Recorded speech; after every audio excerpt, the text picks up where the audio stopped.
Hello and welcome to another episode of Lexx Education. It's the comedy history podcast where comedian me, Laura Lexx, tries to learn, how to teach and adapt the format with her normal younger nerd brother Ron. Hello, I'm Ron. Nice haircut, Ron. Thank you. Again, got absolutely savaged by the man that cut my hair. Oh no, why? Well, first off, I sat down and two offences he made to me. First one was I sat down and he said, "Do you want me to do your beard as well?" And I was like, no, I couldn't be bothered. I knew that my beard didn't look good, but it's because I hadn't shaved it. I'd been away from the house for a week. Yeah. So it's fine. I can do that. You've been living like a little grot in a cave.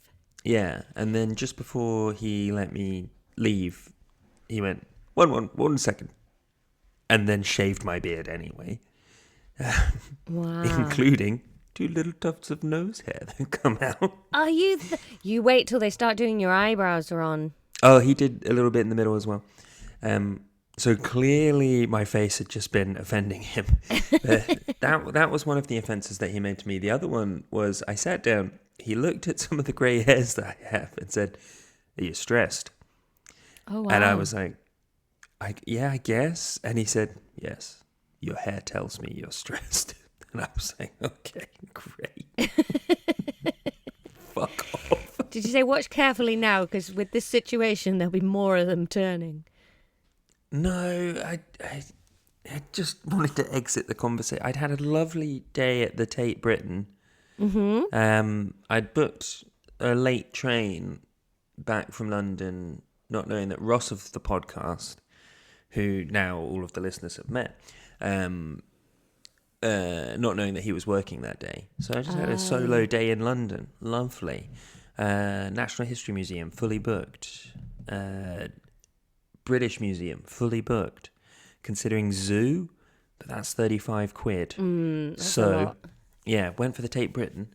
I was having a lovely solo day in London. It was a bit rainy. I was eating really badly. That was getting me down.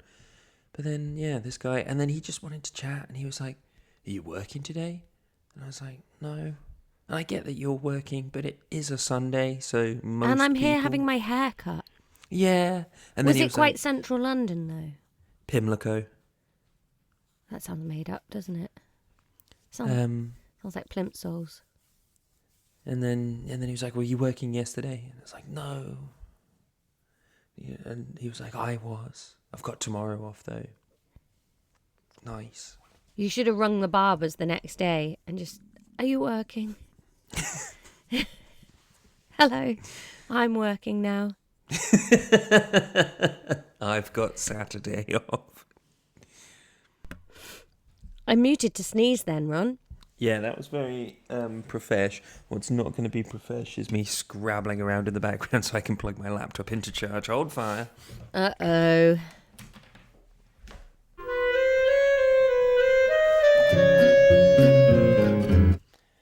I'm back. All right. Oh, I had such a lovely afternoon at the Tate Britain, though. Yeah? Yeah. Saw some John Everett Millay, who father of the podcast Agony Dad is apparently related to. Really? Which is very cool. That's what he said, yeah. Oh. He does that famous painting of Ophelia. Oh, right, yeah. I saw this really beautiful picture of like two children with some lanterns. And I'll send a picture of it.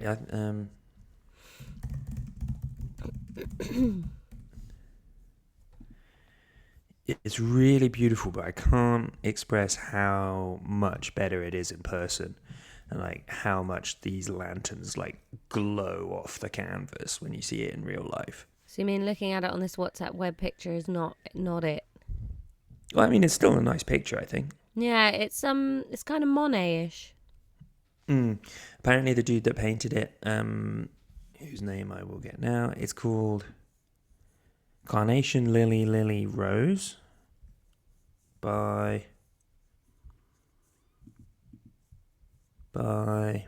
John Singer Sargent. Oh, I've heard of that name. It's a good name. Didn't he invent the sewing machine and the man in charge of an army. And he invented going to prostitutes. Is that called John? Yeah, John. Oh. You ruined that joke, Laura. I thought that was quite good. That was very good. I didn't know. I've never been a man that's visited a prostitute. If you never watched like CSI, and then there was like, where's the John? This whore's dead. I don't think I watch as many like medical and crime American dramas as you. Your go-to television references always seem to be that kind of thing in Dr. House. Yeah, not. Yeah, Inside Out 2 or something. Yeah. But anyway, apparently it took him 2 years to paint this painting because he would get set up every day and then paint furiously for like the 5 minutes where the light was right, and then have to do it again the next day, including like all of the flowers and the models and stuff. Wow. Yeah. But I saw a Rothko for the first time. I've wanted to see a Rothko for ages. That was amazing. There were some really famous Francis Bacon paintings there, which I wasn't expecting, which was really cool. And then there was a whole Turner exhibition. I used to think I was a massive fan of Turner, and then I was walking around this, and I was like, do you know what? I've seen like the hits are hits, and the hits are hits for a reason. But a lot of this is just landscapes. Yeah, quite bleak, isn't it? Landscapes with blurry skies. Yeah. I mean, if you've got the right room, I could be persuaded to hang it. He had a really cool one called The Fall of Anarchy, which was unfinished, but I liked it. Who's Anna Key? Is that Tim Key's sister? Very nice. Thanks. Very nice. Did you... I should have been like, oh, who's Tim Key? Ruin your joke like you ruined mine. All right, rude. Did you see any paintings by George Gower? Maybe. Who's George Gower? Robert Peake the Elder? Have you just Googled Pete? Nicholas They did Hilliard? have a big room of paintings. They had one that you'd segue. When I first walked, I walked through the whole museum in order of historical order is how they've got it laid out at the Tate Britain. And when I walk into don't eat your pens. When I walk into the first room, there's a very she had a good dollop of Riz, actually, really good person talking through this painting, and it was of this Swedish woman who was like Jenny Lund? No, who was Queen Elizabeth I's, like one of her favourite people. Ooh. And maybe you can tell me who this is. I wouldn't be surprised if you knew it. So she came over on this diplomatic mission to try and get the Queen to fuck her brother.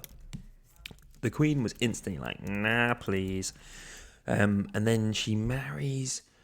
Helena Snakkenbourg. Yes, Helena Snakkenbourg. Yeah, and then she becomes like the Queen's favourite. She falls out with her at one point because she married someone that she wasn't allowed to marry, but then she still gets back into the Queen's favour, and she like planned the funeral and led the funeral procession when Queen Elizabeth I died. Huh, that's cool. No, I've not heard of her. Let's do a special episode on her. Okay, the next history lesson we'll make just on Helena Snakkenbourg. Yeah. And because they had this painting there, and apparently it was like a huge mystery who it was for ages, and they've just kind of recently worked out, oh, that's Helena Snakkenbourg. Love it. Yeah.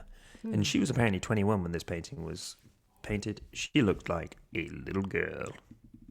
Yeah, she looks like she would be played by that cool character actress that was in Orange is the New Black and Russian Doll. Oh. You know? I know who you mean. She's great. Yeah. That lady. That's my Helena Snakkenbourg. Natasha Lyonne. That's it. But I can't imagine Helena Snakkenbourg having Natasha Lyonne's voice. Why not? Because Natasha Lyonne's so raspy. Yeah, why can't Helena Snackenbourg be raspy? Because she looks like she's never been outside. She's travelled from Sweden to Britain in a time when boats were just shitty. Apparently it took them a year. Yeah.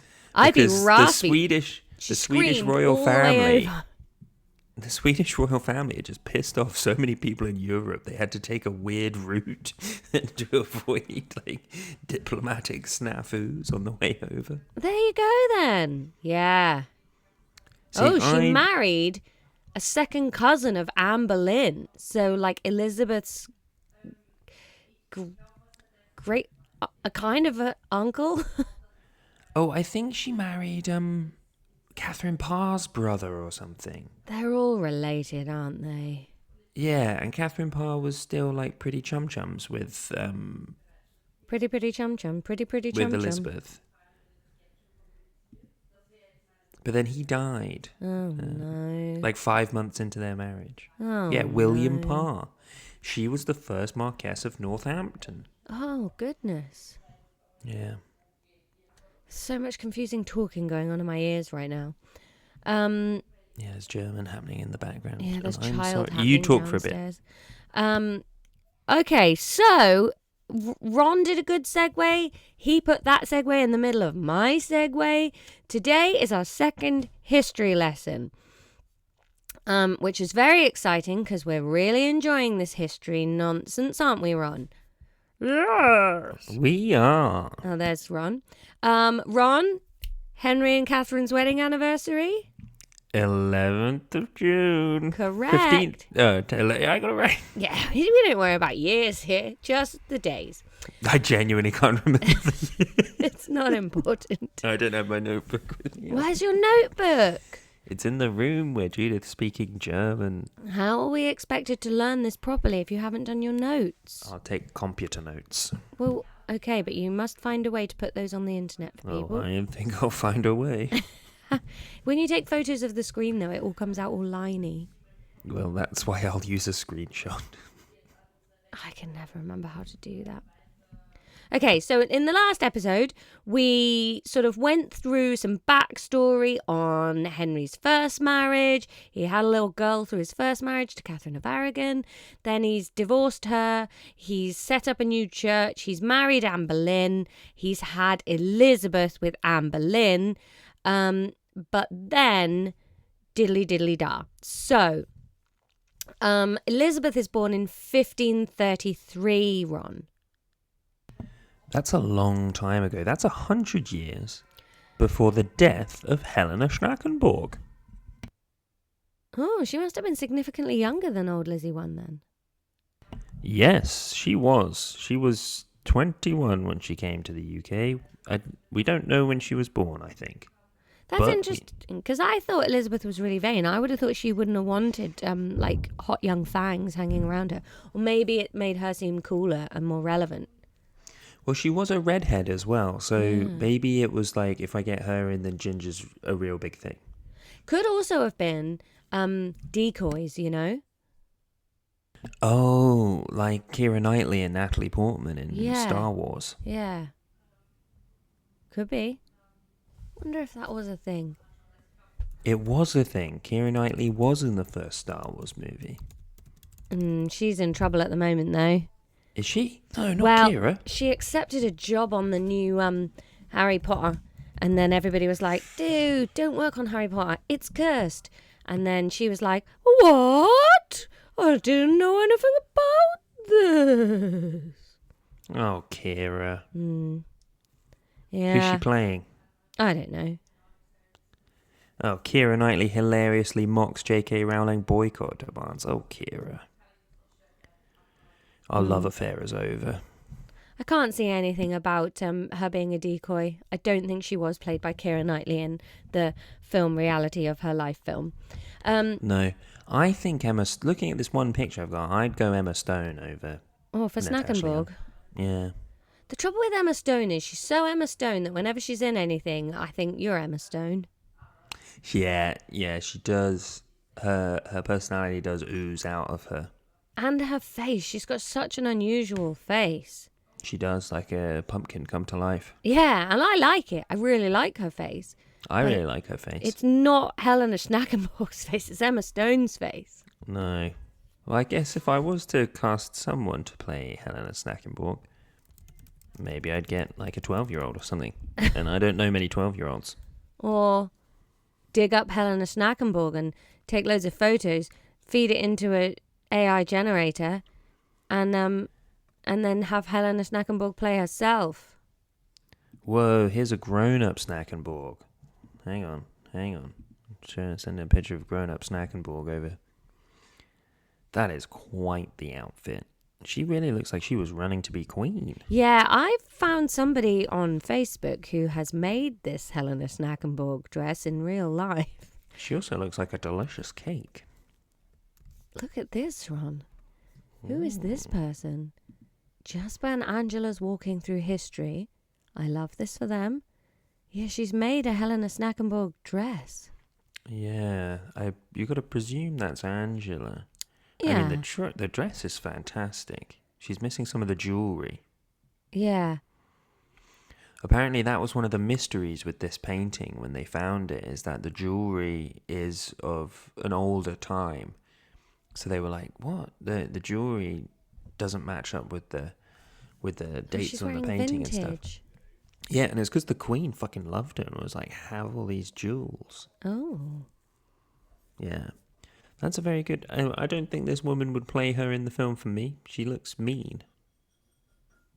She's got a mean look to her face, whereas Snackenbourg looks like a sort of an Emma Stone riot. She does. She has got a little like giggle in her eyes. The second one that I've sent, I could see Chastain. I could see any of the Wayfish Ginger ladies that are famous right now playing her there. Do you know who else could play her really well? The little Love Actually boy. What's he called? Yeah, I actually really see that. He could do that really well. I'd guess that guy's name would Thomas. be... It's called Thomas Thomas Squirrels. Brody Sangster. Oh no, that name doesn't fit him. Thomas Squirrels. He could play Snackenbourg. Anyway, we're not talking about Snackenbourg, Ron. We're here to talk about Lizzie 1.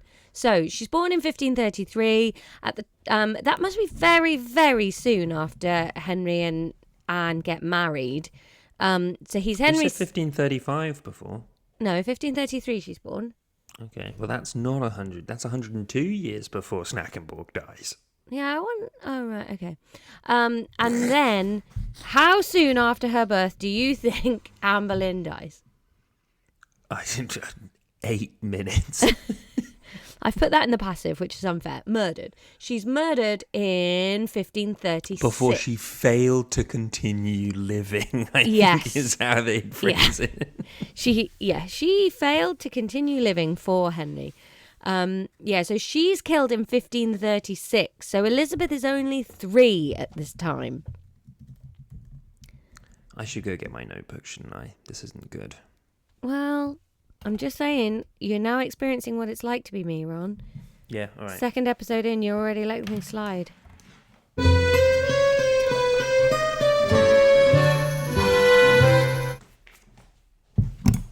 Oh.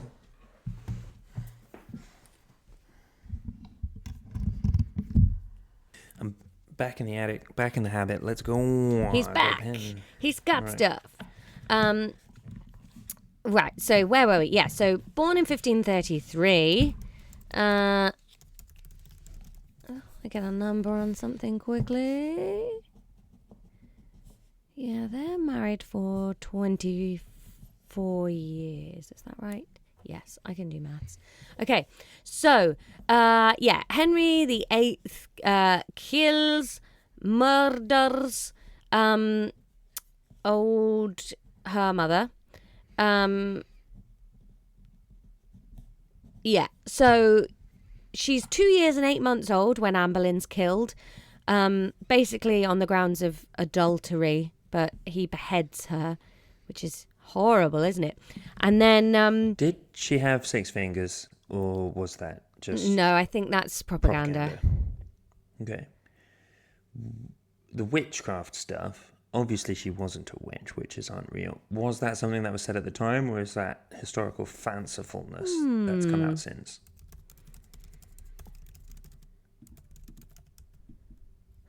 I think it might have been contemporary.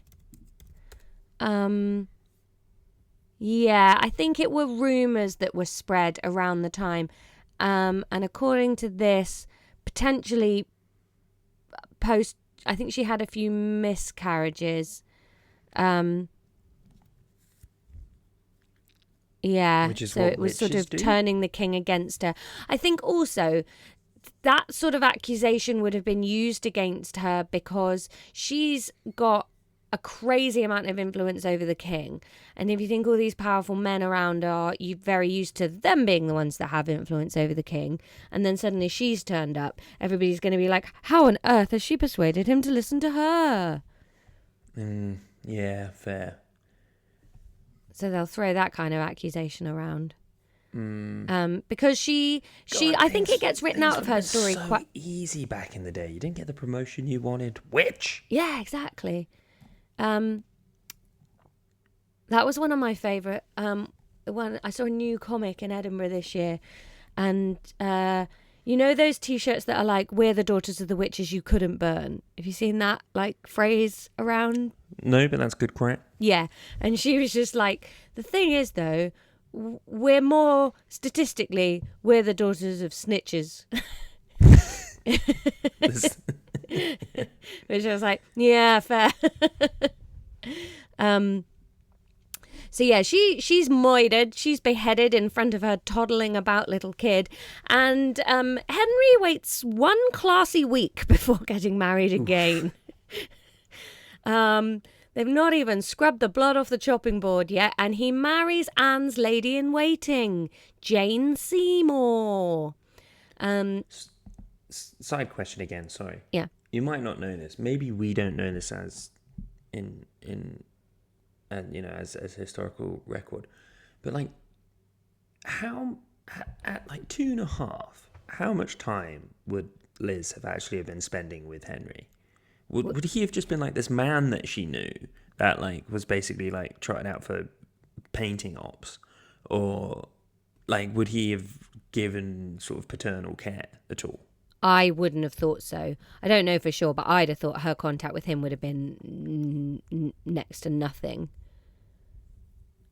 Because I think even boys wouldn't spend that much time. I'm pretty sure Henry himself was raised in Greenwich with his mum and her court because he wasn't going to be king. So it was Arthur that spent more time with Henry VII. And it's why Henry was so musical and sporty, was because he grew up slightly further out of the centre of London. So I'd have thought for a girl, I can't imagine he'd have spent really any time with her. Interesting. So she's obviously sad that Mum's dead, but she's not going to be sad that Henry's shacking up. No, I wouldn't have thought that would have impacted her. I mean, it does impact her politically, because I would have thought with her, actually, she's spending much more time with nursemaids and stuff. She would have spent some time with Anne, but even with that, you're talking mega rich families. It's the nannies that are her, looking after a wet nursey, all that kind of stuff, you know? Yeah. But when he marries Jane Seymour, suddenly Elizabeth is illegitimate. So it would have changed her living situation massively. She gets declared illegitimate. She's no longer in line to the throne, and she's no longer a princess. She's now a lady, but not a princess. So he completely disinherits her and cuts her out of the line of everything. When did all the Reformation stuff happen? That would have been... Well, I suppose it probably would have been ongoing at the time. They're not going to have done it within a year, are they? That was to divorce the first wife. Yeah. So that's sort of... Catherine of Aragon. Churning over. Okay, cool. Illegitimate because JS says so. Dissolution of the monasteries started in 1536 to 1540. So about the time he's killing off Anne.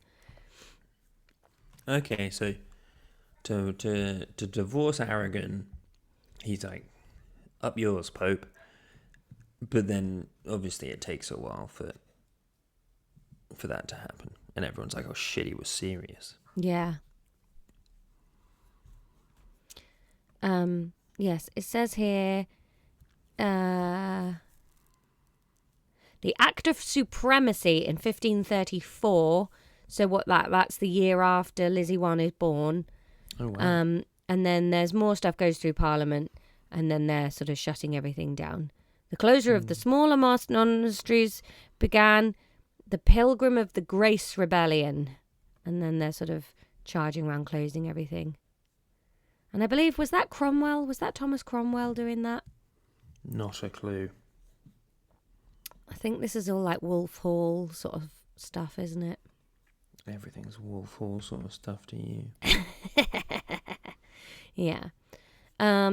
So what the AQA stuff wants you to know is she's a devout Protestant, she's well educated, she's charismatic, and she's liked by courtiers, but she's 3, so you have to be a fucking chode to dislike a kid at that point. Like, they can annoy you, but you've got to be kind of rude. But I think you've got to be a lot more than a chode to be considered a charismatic 3-year-old.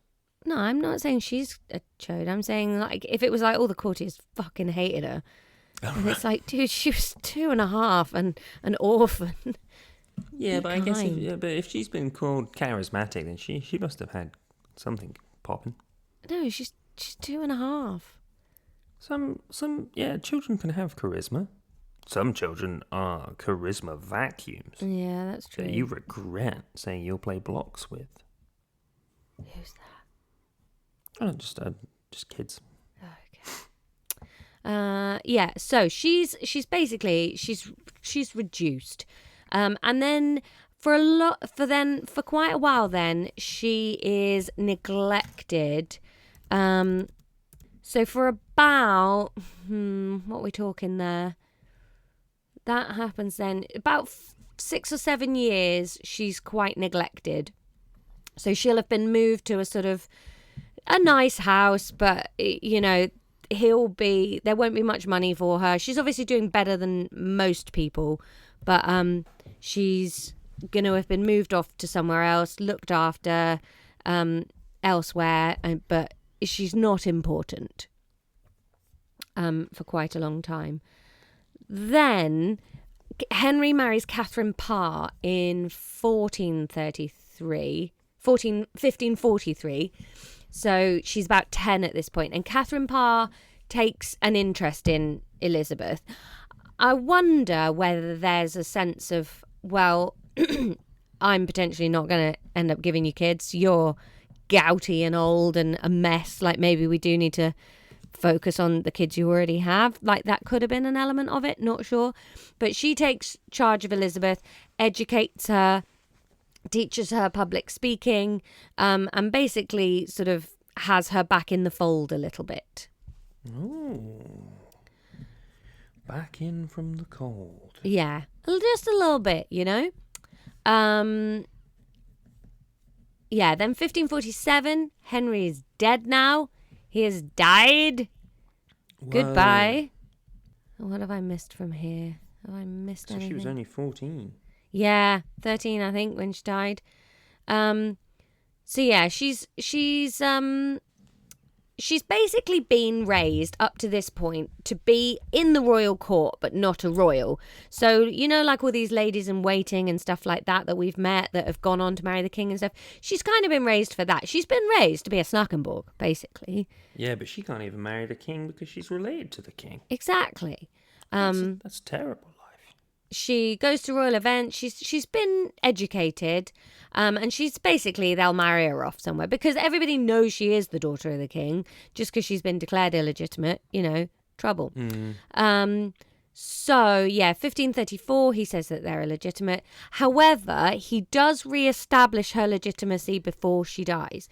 It's a little bit before he marries Catherine Parr, but she's put back in the line of succession in the early 1540s. So she's distrusted because she's the daughter of Anne Boleyn. Nobody had enjoyed Anne Boleyn. And she won't put out. Yeah. So Henry doesn't trust her. Yeah, she's a bit of a pawn in Who's Edward's mum? Jane Seymour. Okay. And she had died basically straight after childbirth. She didn't last very long.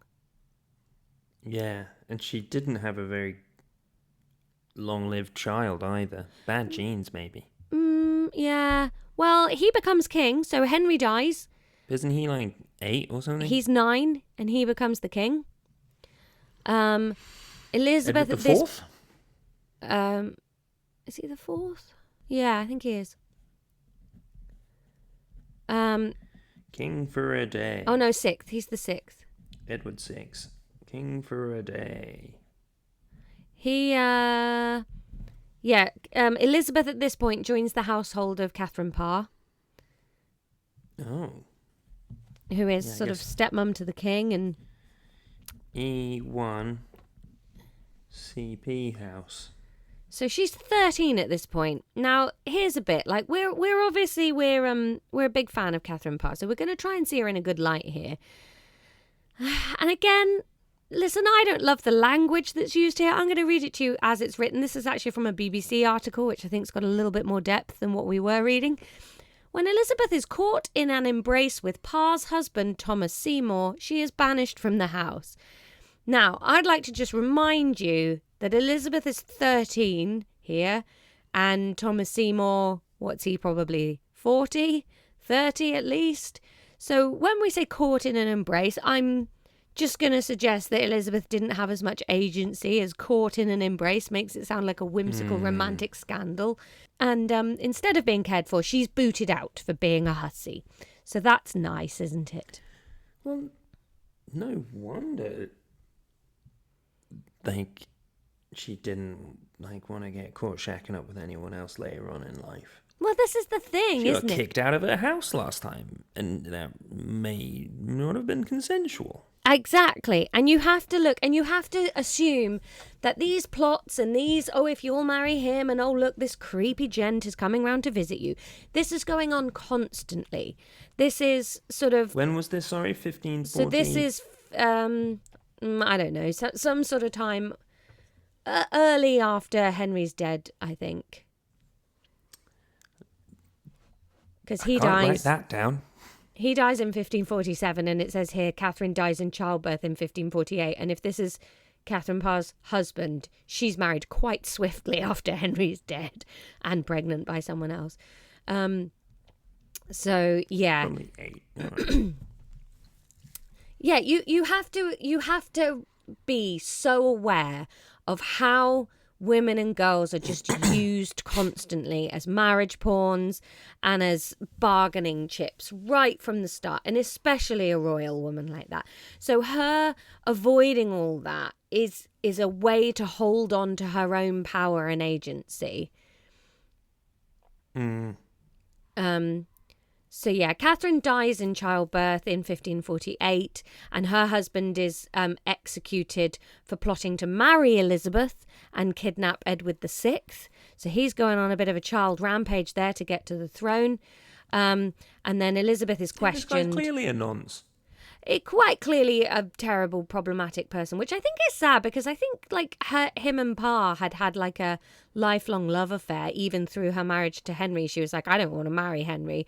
But when the king asks, you don't really get much choice. So she gives him up to go marry Henry, I believe. So then Edward, this little sickly boy king, he's on the throne. That's her younger brother. What just exploded in the back of your house? Oh, just a door closing. Oh. Yeah, he dies in 1553. And then... so he was king for a little while? Yeah, a couple of years. Oh. I think I get him and Jane Seymour. Not Jane Seymour, Lady Jane Grey. Lady Jane Grey. No, she was like 9 days. Yeah.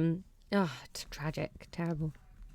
Yeah, no, he's king, but obviously it's going to be a regent that's going to have been in charge for him, really, because he's 9 when he comes to the throne and he's 14. Do we know who that was? When he dies. I don't know, actually. Maybe it was a talking dog. We had 2 regents, Edward Seymour, Duke of Somerset, so probably his uncle, and John and Dudley, the king's talking dog, Duke of Northumberland. In charge of all manners of Yes, he was the king's uncle. Woof, woof, woof. Invade France. Yeah, so Mary becomes queen. Now, this is a problem now, Ron. Mary becomes the queen. Who was Mary's mum? The first one. She was... Spain's got a claim or something? Spain's got a claim? Spain's got a claim? Is that not where this is going? No. Sorry, I'm drawing my new character, Woof Hall, the talking dog regent, but you're not engaging with it. But I didn't know it was happening. I said it a bunch. Oh, sorry. It's good. I like it. Well, yeah, he's a talking dog. He was pulling all the strings. Can we have a character called, like, Thomas Cromwell, who's in charge of the food? What's that got to do with the talking dog? Well, Wolf Hall, the main character is Thomas Cromwell. No, the character's called Woof Hall. Oh, right, okay. There's a talking dog called Woof Hall. He is the regent. For Edward VI? Yes. Okay. Right. But at the end, you find out that Woof Hall's not real, and Edward was doing it all alone the whole time. Oh. He just imagined the talking dog. I like it because then it makes sense that they would have fights with Spain because all he wants to do is get there and get those chorizo sausages because they look so delicious. Yeah, exactly. Woof Hall. I can imagine Ferdinand.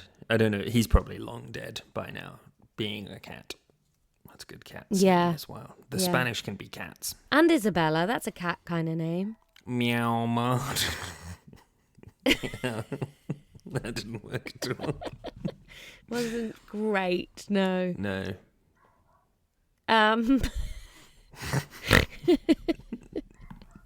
My dogs are going ballistic downstairs with how much they're enjoying this bit. They're like, I want to watch it now. Finally, some representation in mainstream historical television.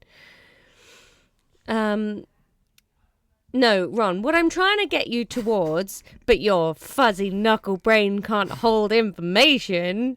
Yeah, it's Catherine of Aragon's kid is now on the throne. On the throne. Okay, so what do you think, what problematic things can this throw up? Well, she was a Catholic, Exactly. and she had strong ties to the Spanish royal family. Well done. So she returns the country to Catholicism. We think slightly different things about whether it's actually the body of Christ or not. Yeah, but it's huge, Ron. It's absolutely huge. And we don't like to use Johnnies. She's only on the throne for about 4 years or so, and she... Just make you imagine problematic boyfriends up and down the country just tipping all their Johnnies into the river. Sorry, love, new queen. Hey, are they called Johnnies because of a John? Because of John Singer Sargent, yeah. He invented the knob sheath. The knob sheath. Well done, John Singer Sargent. You had a busy life and you had time to paint. So she starts murdering Protestants, Ron. So it's very tense. She's quite murdery. She kills 287 people for being Protestants. Oh, that's actually not as queen. many as I thought. She has a plan. Catholic. Yeah, they're Woof big Hall. fan of cats. Cataholics. Catholic Church. I think we change it to cataholic. No, because that sounds like they're addicted to cats. And Yeah. that's adding a whole extra layer of... And that's why Wolf Hall can't bear it. Doesn't want cats to be brought in. Mary kills Prots. Mary, Queen of Scots, kills the Prots. Yeah, she has a plan to marry Prince Is she Philip Mary of Queen Spain. of Scots, or is that someone else? That's someone else. Oh, I think that's their cousin. that's confusing. Yeah. This is Mary the First. Mary Queen of Scots is, I think that's Elizabeth's cousin. She, at this point, must either be in France because she married the French king, or she's back in Scotland. She and Elizabeth famously never meet. Oh, God. Yeah, so Elizabeth... Basically, it's not a good time for Elizabeth, basically, here. She's in a lot of danger at this point because there's anybody Protestant that doesn't like this Catholic nonsense going on is going to be rallying around Elizabeth and kind of going like, oh, we could put her on the throne, which makes her sticking out like a sore thumb. Like, well, obviously Mary's going to want to kill her, isn't she? Because she's a devout Protestant. Yeah. So I don't think it's actually Jesus' flesh. There's lots of problems like that sort of thing going on. So Elizabeth's under house arrest through all of this because Mary's obviously instantly suspicious of her. Mary gets married. Doing throughout all of this? Does he die when Edward dies? Maybe he's haunting the place now? Yeah, he's a ghost talking dog region now. You fucking nailed it. This is when we're pitching this to like Greg Jenner. Yeah. And he's like, what? You're going to kill off Wolf Hall at the end of the first movie. And we're going to say, don't worry, because in the sequel, he's a ghost in the court of Elizabeth I. Yeah. And I think she can hear him, and it's comforting for her, because she does miss her brother. Does she? I don't know. Sure. She does in this. I'm a screenwriter, Ron. I can take liberties. By Wolf Hall. They're talking to...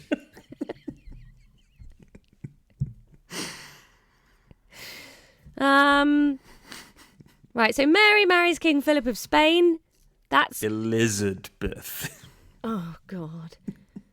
You said you had a meeting at 9 a.m. and we needed to crack on with this, Ron. Elizabeth. It's good. The dog is a dog. The Catholics are cats. And the Prots are lizards. Okay, I can go with that. Yeah, because cats want to eat lizards. Dogs want to chase. So who is the dog? Just one dog. Just one. The dog's not representative of a group of people. No, the dog is a character called Wolf Hall. He's the regent while Edward VI is on the throne. I got that. I just thought maybe the dog was representing all Protestants, but no, it's just this one dog. I think the dog... I have also drawn him wearing sunglasses. They weren't invented, I don't think. So I think the dog represents just being a rad boy king. Okay. Like you're so scared of becoming the rad boy from... king with lots of dead mums and stepmums that you turn to an invisible dog that no one can see or hear for comfort. Yeah, he's a lot like Poochie from Itchy and Scratchy from The Simpsons. Okay. But does he have good advice? His advice is mainly about like chasing balls, barking and bitching. It doesn't sound great. No, but I don't. What like political edicts did Edward VI put out? Because whatever he did, we can claim that was Wolf Hall. Mostly consolidating the Protestant Reformation. Yeah, a lot of going like, hey everybody, my dad wanted it to be Protestant. I'll do that. Maybe lizards don't represent Protestants. Dogs are Protestants. Lizards are virgins. Wait, what's happening now? What? Elizabeth. Maybe that's just her one. Yeah, I think that's just her one thing. Maybe dogs are prots. Yeah, every time she feels a bit horny, she imagines herself as a lizard that no one could touch, and she's cold-blooded. Yeah, I think it's a character she takes on. It's not an imaginary friend. It's a role she plays to stay cool. Yeah, there's only one anthropomorphized animal in it. Everything else is just visual metaphors. Yeah. All right, come on, Laurie. We're going to wrap this up. We've got 5 minutes. Right, so Mary's done some stuff. What's she done? So she's married King Philip of Spain. We're gonna just quickly double click on that for a second. Wait. What? Mary's married the King of Spain? But I thought the King of Spain was like her grandfather. Probably is.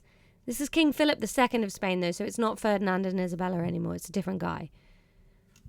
And anyway, weren't they from Castile and Aragon? I don't even know. Anyway, shut up. Basically, Elizabeth's looking at this, and suddenly Mary's got problems because now she's married a powerful man. Her power has been reduced because she's the smaller country. She's the smaller sex. She's also now got to produce a boy to stay relevant. And Elizabeth, in her lockdown situation, is looking at this and is going, doesn't look good. So then Mary I dies in 1558 and Elizabeth is named Mary's heir and she becomes Queen of Engerlaaand in November 1558.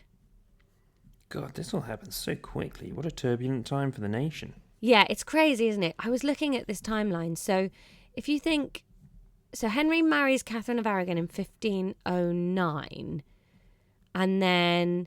He's married to her until like 1533. So that's 24 years of being married to her and just cracking on with that. And then in the next 14 years, everything else happens. Yeah, that's crazy. That's 10 years less than his entire marriage to Aragon. Yeah, that's like as long as you're at school. Which is most of your life. Yeah. So it then says, and I know we've done 2 episodes on this, so this might mean it's been time wasting, but it says you will not get a question on Elizabeth I's background. Well, however, it is essential to understand it as it heavily influences her choices and the events of her reign, which I think we've covered quite well there. She's scared of being a pawn in other people's plots. She understands how marriages have made things weaker for women and made it less able for them to have agency. And she herself has been controlled an awful lot. She's been moved around. She's been kicked about. She's seen the instability. And she's probably also seen, like, changes at the court, because every time you upheaval everything, everybody gets worried, money gets tighter, it's nerve-wracking. Well, I've loved this, Laura. I loved it as much as the first history episode. Good. And then we'll be ready to move on to the Elizabethan court after we've done Thomas Brodie Sangster. Excellent. And we'll do intros, outros closer to the time, because I presume this isn't coming out for like a month. Well, we already said hello at the beginning. Oh, well, I simply don't have time. Oh, okay. It is 9:00. Bye. Bye. This is an edit Ron saying class dismissed. We didn't do it in the episode for the first time, so class dismissed, everybody. Back on with your days.